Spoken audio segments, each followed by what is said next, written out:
जो एक क्वेश्चन हम कैपेसिटर पे जो आपकी क्लास ने डाउट भेजा था वो है जेई एडवांस्ड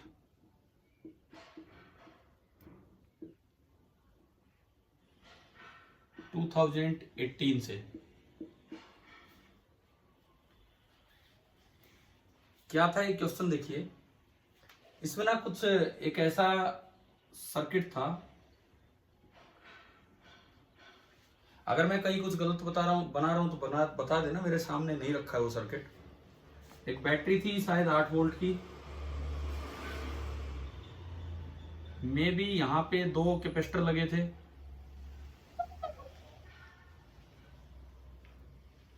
इस तरह का कुछ अरेंजमेंट था। एक कैपेसिटर यहां लगा था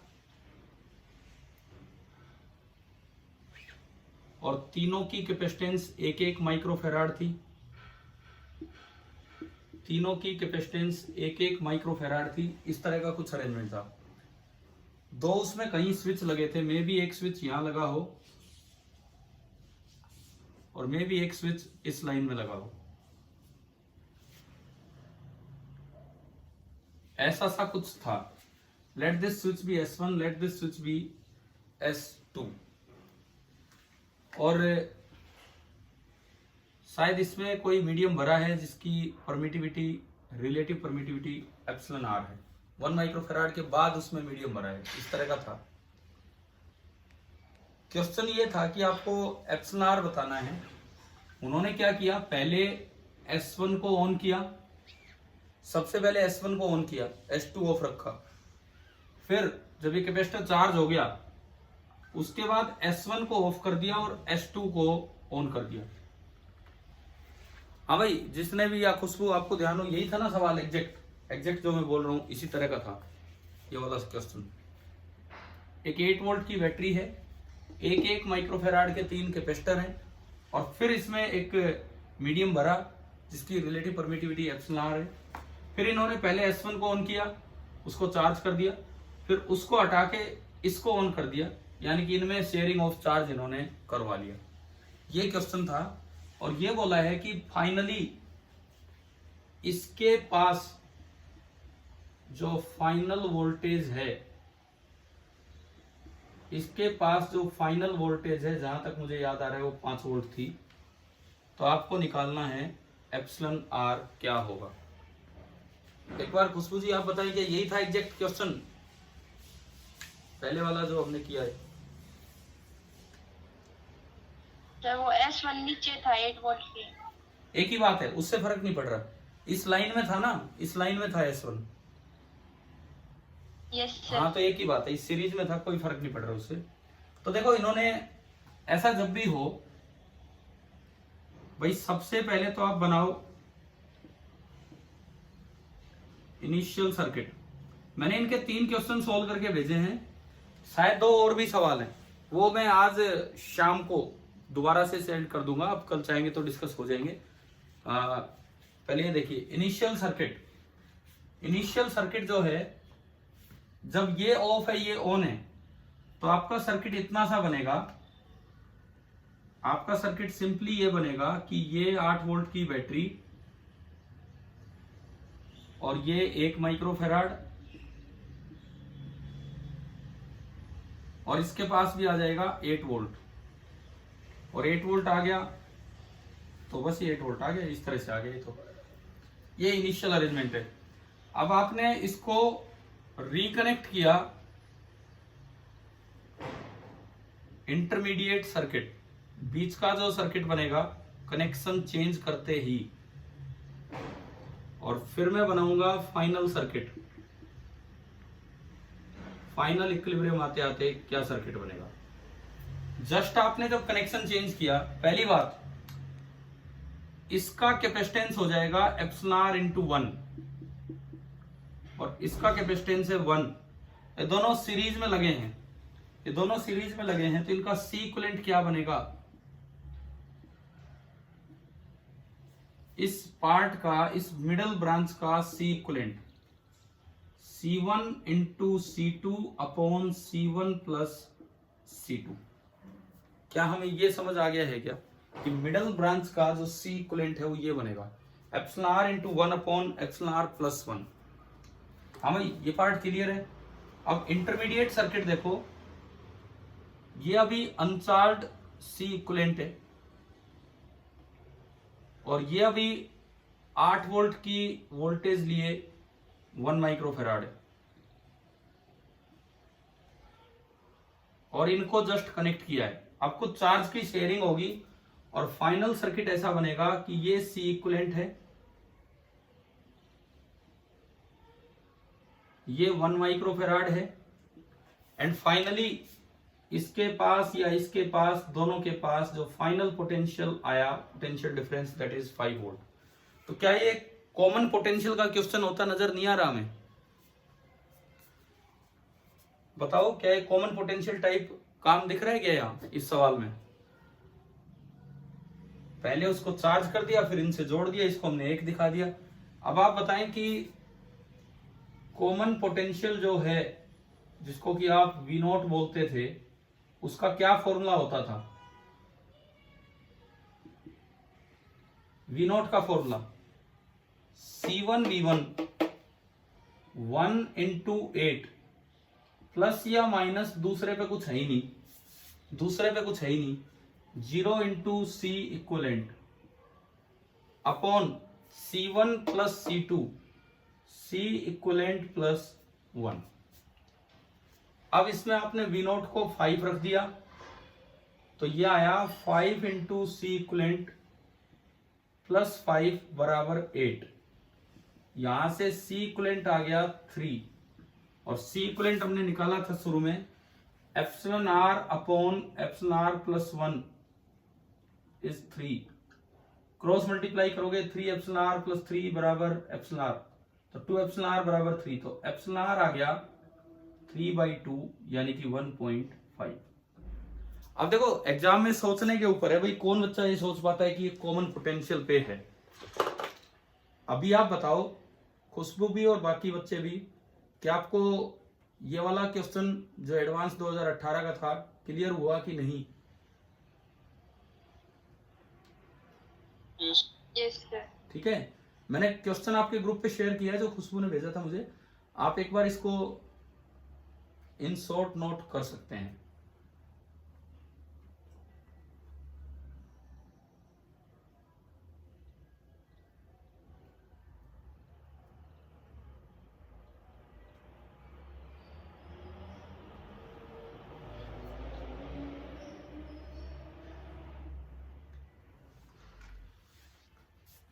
कल मेरे पास स्कूल से ही फोन आया था कि बोले सर बी में 53 बच्चे हैं और क्लास में 33 प्रेजेंट है, 20 बच्चे एब्सेंट है। आपकी क्लास में 53 बच्चे हैं क्या?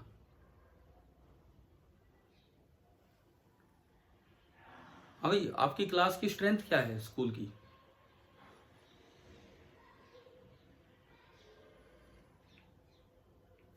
किसी को ध्यान है अपनी स्ट्रेंथ?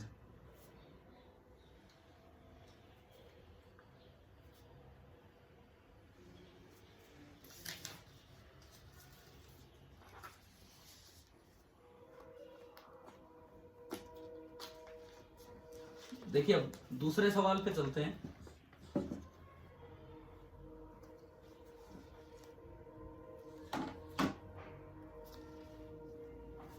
मिटा दो ना, ये हो गया होगा।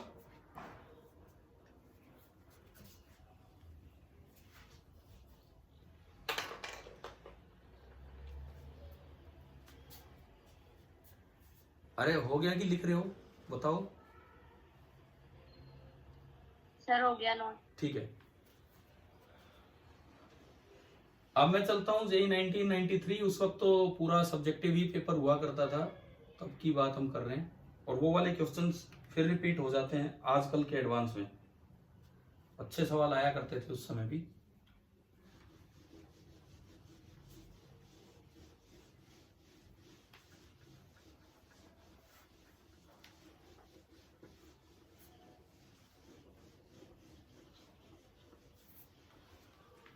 देखो इस सवाल में ये दिया था कि एक कैपेसिटेंस है ए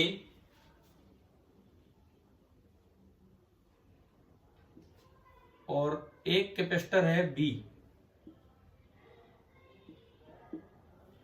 ऐसा सा कुछ था, एक कैपेसिटर है ए और एक कैपेसिटर है बी। अब उस ए और बी में कुछ डाटा हमें दे रखा था, उनके बीच का सेपरेशन था एप्सिलॉन नॉट टाइप। डी जहां तक था ये था 8.85 इंटू 10⁻⁻⁴ मीटर। डी जो है वो एप्सिलॉन नॉट टाइप दिया था। एरिया ऑफ प्लेट्स, इसका एरिया तो दिया था 0.02 मीटर स्क्वायर और इसका एरिया दिया था 0.04 मीटर स्क्वायर, ऐसा कुछ था। और बी के साइज का एक डाइलेक्ट्रिक हमारे पास अवेलेबल था जिसका डाइलेक्ट्रिक कांस्टेंट था 9।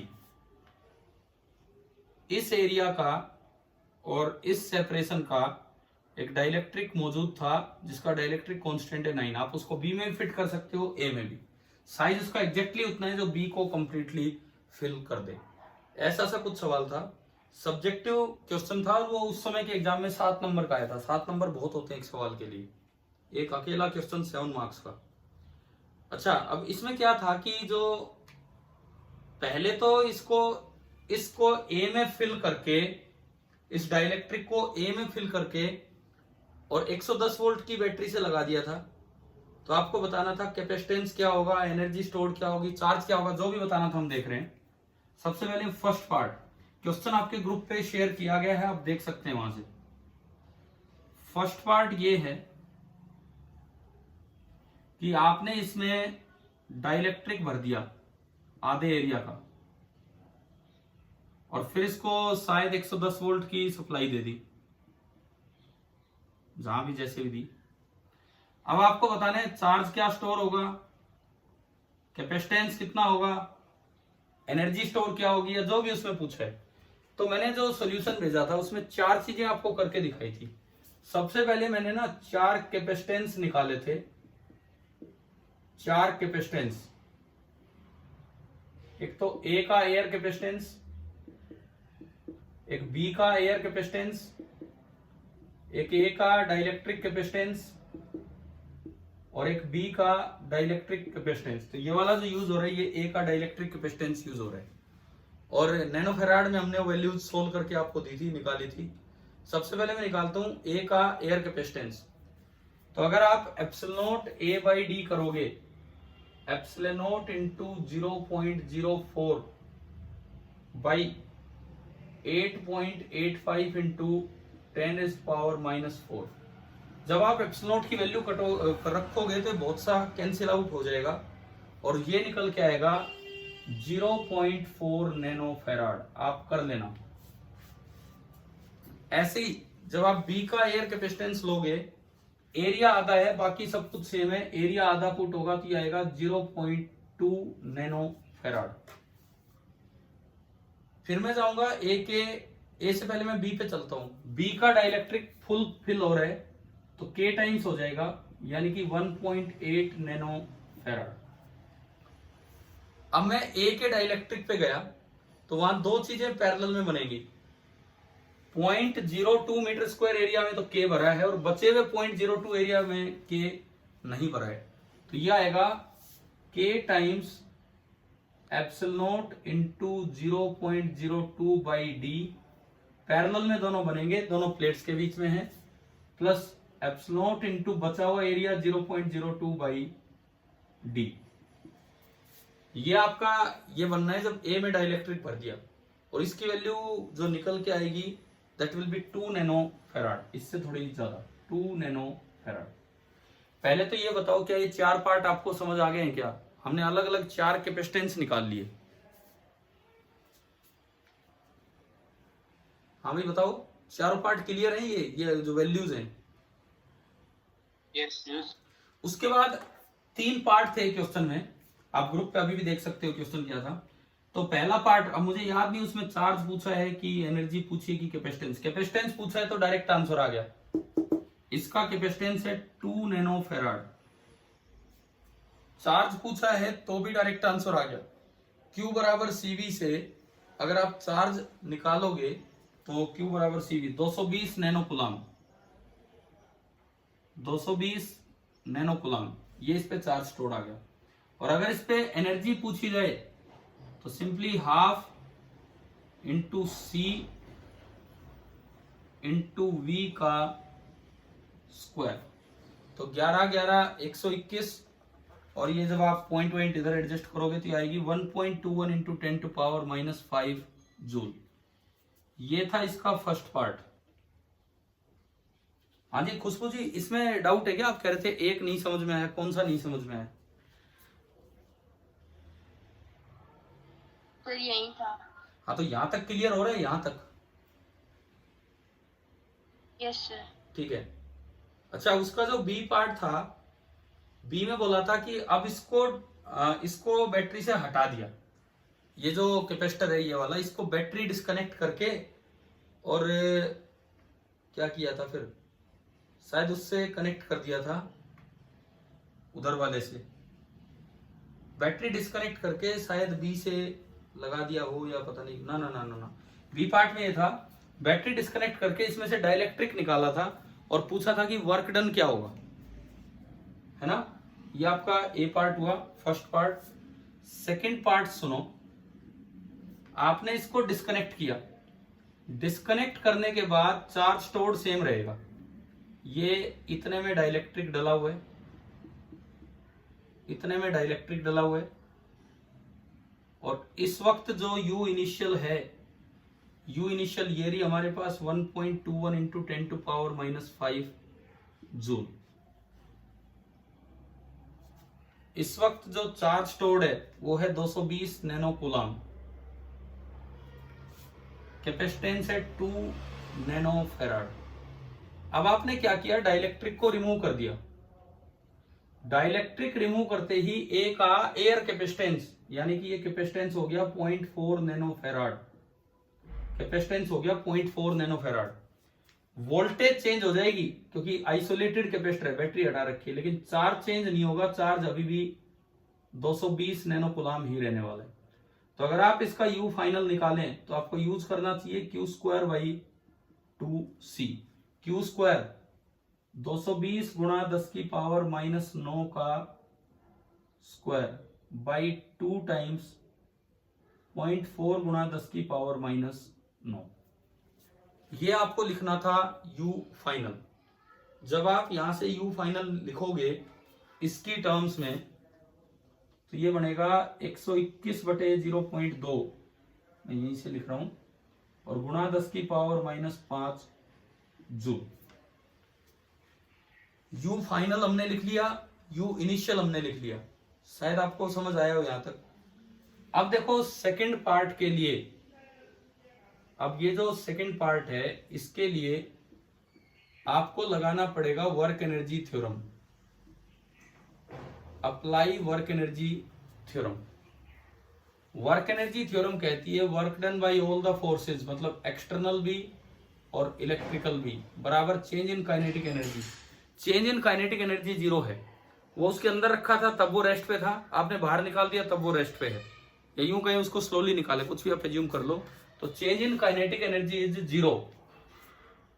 W इलेक्ट्रिकल कंजर्वेटिव फोर्स का वर्क आप जानते हो negative of change in potential energy होता है, बताओ पता है ना। कंजर्वेटिव फोर्स का work negative of change in potential energy होता है। तो यहां से W एक्सटर्नल आ गया डेल्टा U, और डेल्टा U यहां हम निकाल सकते हैं U final minus U initial. तो इसका जो सेकंड पार्ट का आंसर था वो था 4.84 इंटू 10⁻⁻7 जूल। या आप यहां से डेल्टा U निकाल लेंगे, U final minus U initial, और फिर वो उसमें पुट हो जाएगा। इस तरह से होना था। ये था आपका सेकंड पार्ट। एक बार देख लीजिए समझ आया कि नहीं आया।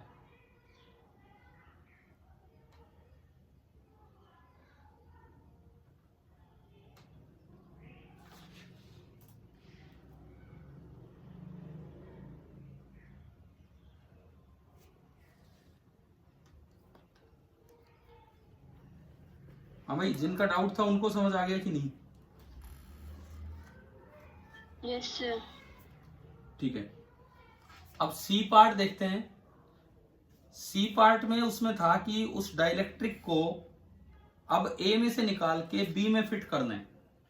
उस डाइलेक्ट्रिक को अब ए में से निकाल के और आपको ना बी में फिट करना है।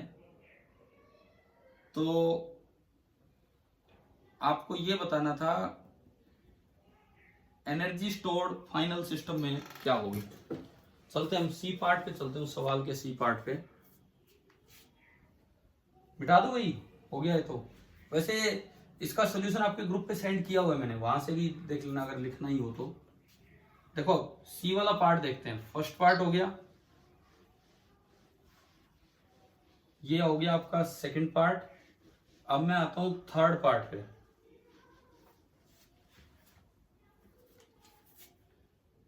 इस सवाल का जो थर्ड पार्ट था उस पे हम आते हैं। थर्ड पार्ट बोलता है कि अब आप क्या करो, ये सब होने के बाद देखो ये तो कैपेसिटर ए है, इस पे चार्ज स्टोर है 220 नैनो कूलाम, और जब ये रिमूव कर रखा है तो इसकी एयर कैपेसिटर है, कैपेसिटेंस है 0.4 नैनो फैराड। अब बी में डाइलेक्ट्रिक भर दिया। अब जैसे ही आप बी में डाइलेक्ट्रिक भरोगे तो बी की कैपेसिटेंस हो जाएगी 0.2 नैनो फैराड, और इन दोनों को ज्वाइन कर दिया, ये डायग्राम बना दिया। अभी इस पे कोई चार्ज नहीं था, लेकिन थोड़ी देर बाद ये ऐसा बदल जाएगा, थोड़ी देर बाद ये ऐसा हो जाएगा। कैपेसिटेंस तो वही रहेगी, ये 0.4 नैनो फैराड, ये 0.2 ही है क्या, हाँ 0.2 नैनो फैराड। और अब एक कॉमन पोटेंशियल आ जाएगा वी नोट, या वी बोल देता हूं मैं, कॉमन पोटेंशियल वी, ये आ गया। अब जो यू फाइनल है, फाइनल एनर्जी स्टोर्ड। अब अगर मुझे बताना हो फाइनल एनर्जी स्टोर्ड, तो देखिए इसको मैं हटा रहा हूं ये चीजें।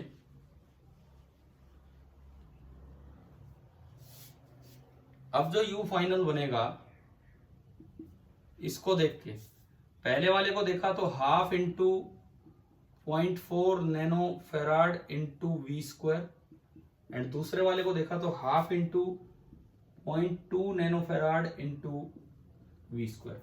ये आना है, ये वैल्यूज भी हमने ले ली हैं। अब मैं इसको हटा देता हूं, ये आया। अब कॉमन पोटेंशियल निकालना है तो अब चार्ज कंजर्वेशन से चलो, ऊपर वाले हिस्से पे टोटल चार्ज पहले कितना था और अब कितना है। अगर कॉमन पोटेंशियल V है तो फिलहाल इस पॉइंट पे चार्ज होगा 0.4 V नैनो कूलाम, और इस प्लेट पे चार्ज होगा 0.2 V नैनो कूलाम, और पहले उन दोनों पे था 220।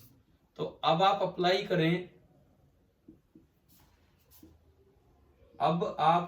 करें चार्ज कंजर्वेशन। अगर आप अप्लाई करते हैं तो 220 नैनो कूलाम प्लस 0 बराबर 0.4 V प्लस 0.2 V, तो 0.6 V हो गया। तो 220 बराबर 0.6 V, तो V बराबर आ रहा है यहां से 220 बराबर 220 है ना ये, हाँ 220 नैनो कूलाम बराबर 0.4 V प्लस 0.2 V। तो यहां से फाइनल पोटेंशियल जो है, कॉमन पोटेंशियल कितना निकल के आ रहा है 0.8। मुझे लगता है ये एक वैल्यू हमने कैपेसिटेंस की शायद गलत लिख ली है। आप एक बार देख के बताना, बी में जब मीडियम भर दिया जाएगा तो उसकी कैपेसिटेंस क्या होगी, जो आपने शुरू में 4 लिखे थे। बी में डाइलेक्ट्रिक भर के उसकी कैपेसिटेंस क्या होगी, शुरू में जो 4 लिखे थे। बी में जब डाइलेक्ट्रिक भरा था तो उसकी कैपेसिटेंस क्या थी। सर जो प्लेट बी है उसका एरिया 0.04 मीटर स्क्वायर दे रखा है। प्लेट बी का एरिया तो 0.02 मीटर स्क्वायर था जितना मुझे याद है। प्लेट ए का एरिया था 0.04 मीटर स्क्वायर। मुझे आप ये बताओ, मैंने शुरू में 4 वैल्यूज लिखी थी कैपेसिटर की, ए और वी और डाइलेक्ट्रिक वी, उसमें ये बताओ बी की डाइलेक्ट्रिक के साथ क्या वैल्यू लिखी हुई है। बी की डाइलेक्ट्रिक के साथ नहीं लिखा क्या आपने। 1.8 थी। तो ये 1.8 है, इसमें डाइलेक्ट्रिक भरा है बाद में, दिस इज 1.8। तो यहाँ पे जो चार्ज आएगा this is 1.8 V. Now this is 0.2 नहीं है, दिस इज 1.8।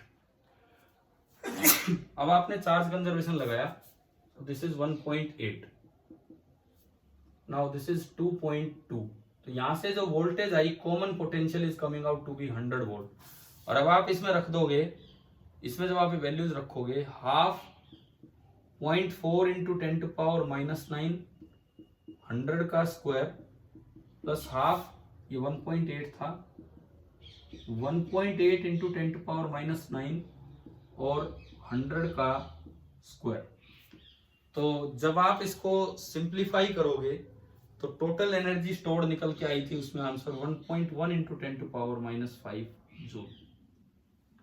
अभी बताओ कि आपको दूसरा क्वेश्चन समझ आ गया क्या, C1993 वाला? हाँ भाई, क्लियर है? Yes sir. ठीक है।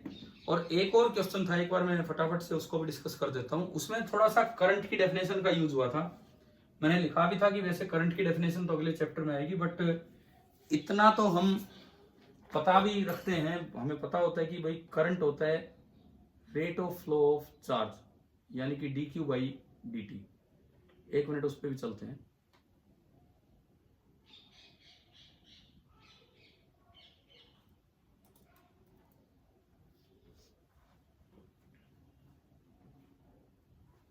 मैं तो आज आपकी अटेंडेंस शेयर ही नहीं कर रहा ग्रुप पे। कल वो बोले कि यार 53 बच्चे 33 प्रेजेंट। मुझे एक बार ये बताओगे आपकी क्लास में स्ट्रेंथ है कितनी, बता दो। 53 थी क्या अपनी स्ट्रेंथ? 55 के आस। नहीं, फिर वो बीच में कुछ कम नहीं हुए थे सर, फिर बढ़ भी तो गए थे बीच। दोबारा उतनी हो गई थी स्ट्रेंथ है? Yes sir.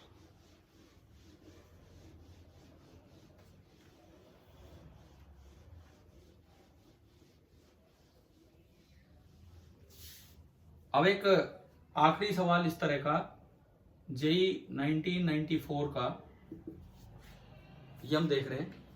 इसमें यूं था कि एक लिक्विड था और लिक्विड का डाइलेक्ट्रिक कांस्टेंट दिया था 11, इस तरह से। और एक ना पैरेलल प्लेट कैपेसिटर था और उनका एक किनारा परपेंडिकुलरली टच कर रहा है, पैरेलल नहीं परपेंडिकुलर, इस तरह से टच कर रहा है एट t = 0। ये एक पैरेलल प्लेट कैपेसिटर था। इसमें कोई एक बैटरी लगा रखी थी आपने, इसमें एक आपने बैटरी लगा रखी थी, और जो बैटरी थी शायद 500 वोल्ट की ही थी, 500 वोल्ट की एक बैटरी लगा रखी थी। प्लेट्स 1 बाई 1 के थे, 1 मीटर बाई 1 मीटर की प्लेट थी, और इनके बीच का जो सेपरेशन था वो 0.01 मीटर था, 0.01 मीटर ये था। अभी एयर है और ये नीचे इंसर्ट करना स्टार्ट करेगी with a constant velocity of 0.001 metre पर सेकेंड। ये दोनों प्लेट्स नीचे जाना स्टार्ट करेंगी with this much constant velocity. तो आपको करंट बताना था कि जैसे जैसे नीचे जाएंगी बैटरी से कितना करंट फ्लो करेगा। देखो इतना हम जानते हैं कि नहीं जानते हैं, वैसे तो अगले चैप्टर में आना है। करंट होता है rate of change of flow of charge, I = dq/dt। अब कैपेसिटर में Q को आप लिख सकते हैं C × V, V को मैं V0 बोल देता हूं, ये वोल्टेज, क्योंकि V एक स्पीड भी है। V0 कांस्टेंट है, बाहर आ गया 500 इंटू dc/dt। dc/dt को आप लिख सकते हैं dc/dx इंटू dx/dt। किसी वक्त अगर प्लेट x अंदर आ चुकी हैं तो dx/dt हो जाएगी वेलोसिटी। किसी वक्त अगर प्लेट्स x अंदर आ चुकी हैं तो dx/dt हो जाएगी वेलोसिटी। यानी कि ये आया 500 गुणा dc/dx और गुणा वेलोसिटी 0.001। तो 2 0 से ये 2 0 गया, 0.5 आ रहा है, 0.5 टाइम्स dc/dx। अब dc/dx कैसे लिखें, ये तो डायग्राम है शुरुआत का। एट t बराबर t दोनों प्लेट्स का कुछ हिस्सा लिक्विड के अंदर जा चुका है, वो हिस्सा मैंने x बोल दिया। इतना पार्ट लिक्विड के अंदर जा चुका है, लेट इट बी x। तो ये ऊपर वाला हिस्सा बचा 1 - x। बिल्कुल सामने एक और प्लेट है, इसी तरह की बिल्कुल सामने एक और प्लेट है, और ये आपको कैपेसिटर लिखना है। तो अब ना दो कैपेसिटर बन गए पैरेलल में, एक लिक्विड वाला, ये नीचे नीचे जो है लिक्विड भरा है, और एक ऊपर का एयर। तो अब अगर आप इसका C लिखेंगे, लिक्विड वाला होगा 11 times epsilon into area x into 1 by separation 0.01, plus parallel में है 1 times epsilon into 1 - x into 1 divided by 0.01। ये आ गया C as a function of x। यहां से जब C as a function of x आप निकालोगे तो लीनियर फंक्शन ऑफ x के रूप में आएगा। C आ जाएगा epsilon upon 0.01 into 10x plus 1, कुछ इस तरह का सा ये आना है। यहां से आप dc/dx निकाल लोगे, बहुत आसान है। यहां से आप dc/dx निकाल लोगे, और dc/dx आ रहा है एप्सिलॉन अपॉन 0.01 इंटू 10, यानी कि एप्सिलॉन इंटू 10 इंटू 100, ये आ गया। और इस dc/dx को जब आप इसमें पुट करेंगे, एप्सिलॉन की वैल्यू रखेंगे, तो जो करंट इसमें जो निकल के आएगा 5 टाइम्स एप्सिलॉन बनने से हो जाएगा 4.425 इंटू 10⁻⁻9 एम्पियर। बस एक स्टेप अगले चैप्टर का जा रहा है कि करंट होता क्या है, और कुछ नहीं।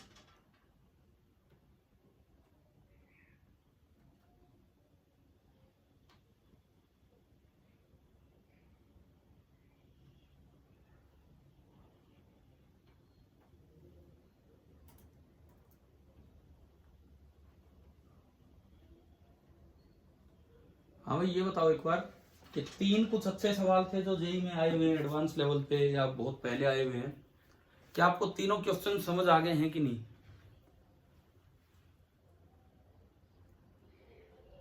यस। और आपके ग्रुप पे ना इनके सॉल्यूशन, मेरे हैंड रिटन सॉल्यूशन कोई रात को किया कोई सुबह किया, इस तरह से मैंने भेजा हुआ है सॉल्यूशन। आप एक बार इन तीनों क्वेश्चंस को वहां से देख लेना, प्लस सॉल्यूशन वहां से देख भी लेना, ठीक है। अभी हम एक और लेक्चर लेंगे, उसके मैं 5 मिनट बाद आपको लिंक सेंड करूंगा। जस्ट मैं, क्योंकि मेरे फोन में इतनी स्टोरेज नहीं है, एक बार भर जाता है आजकल ये, एक बार ये हटाऊंगा मैं यहाँ से, तो 5 मिनट बाद मैं आपको लिंक सेंड करूंगा। उसमें क्या करने वाले हैं बताओ, एक रिवीजन लें, वही सर्कुलर वाला काम कंटिन्यू करें। हाँ भाई, सर्कुलर मोशन वाला काम कंटिन्यू करें उस क्लास में। Yes sir. ठीक है, चलो तो अभी आप, ये लास्ट मिनट चल रहा है, आप छोड़ सकते हो इस क्लास को, उसके बाद मैं दोबारा 5 मिनट में स्टार्ट करता हूँ।